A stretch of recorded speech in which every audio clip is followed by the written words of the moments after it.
Magic Treehouse Fact Finder Pilgrims. Chapter 3. The Wampanoag. When Captain John Smith first explored the coast of New England, he saw fields and houses. These belonged to the native people. Today we know them as the Wampanoag Nation. This means people of the first light, or people of the East. They were hunters, gatherers, farmers, and fishermen.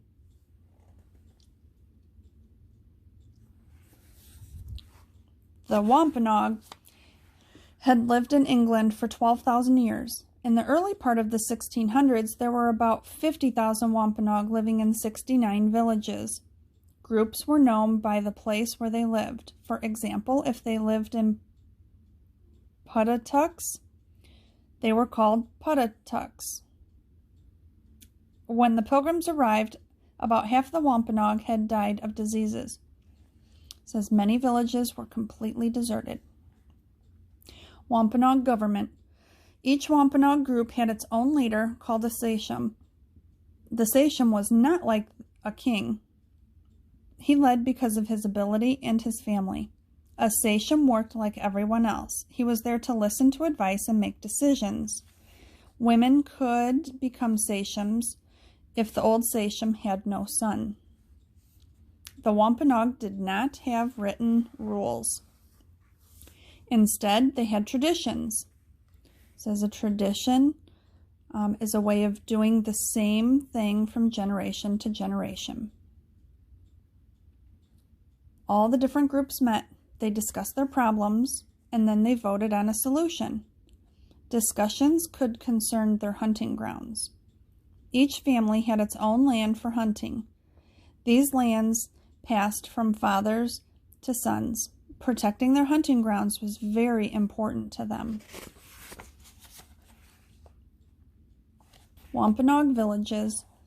The Wampanoag built long houses for meetings. The families lived in round houses made of reed mats or bark. They were called weetus. Weetus had poles in their roofs. Smoke from cooking fires escaped through the opening. These are men building a weetu. Villages usually had fields around them. The Wampanoag grew pumpkins, corn, squash, melons, sunflowers, and beans. After the harvest, they stored the best seeds for the next year's crop. This is a watercolor of a native village that was painted in the 16th century.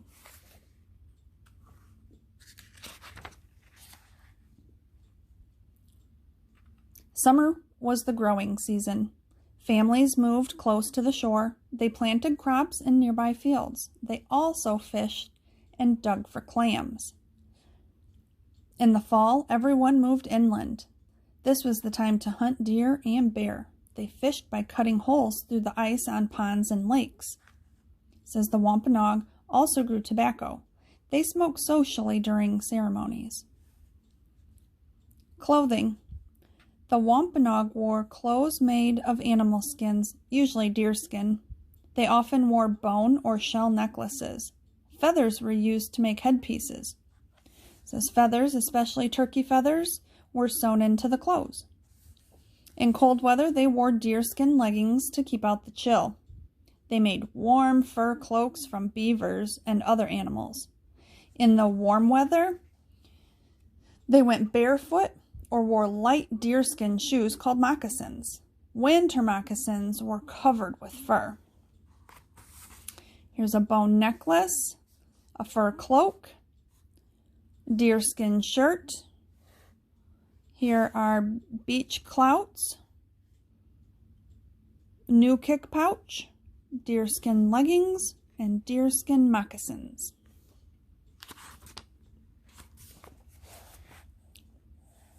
Celebrations. The Wampanoag people gave thanks every day, but every year they had a special celebration of Thanksgiving called the Nikamo. It was held in December. During this time, the Wampanoag gave away goods to those in need. They danced, ate, played games, and sang a lot. One pilgrim wrote that when he passed a village at night, he could hear them singing themselves to sleep. There were still Wampanoag people in New England today, and many people celebrate Nikomo just as their people did so long ago. Wampanoag children. Wampanoag children lived active lives. Boys practiced shooting with small bows and arrows. When they were old enough, they hunted and fished with their fathers. Girls practiced making pottery, sewing, and weaving.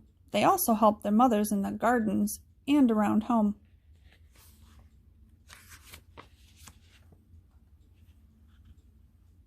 Like all children, they liked to have fun. During the day, they played games. Swimming was a favorite summer activity.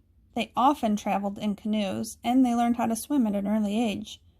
In the winter, their elders told stories of tribal history and important lessons. One of their favorites was about the Sachem Moshup, a giant so large he often ate whales.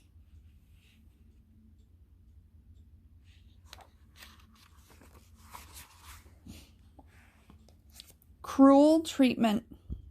For 100 years before the Pilgrims arrived, explorers, traders, and fishermen had been visiting New England. Sometimes they went about their business in peace with the native people, but often there was trouble between the two groups.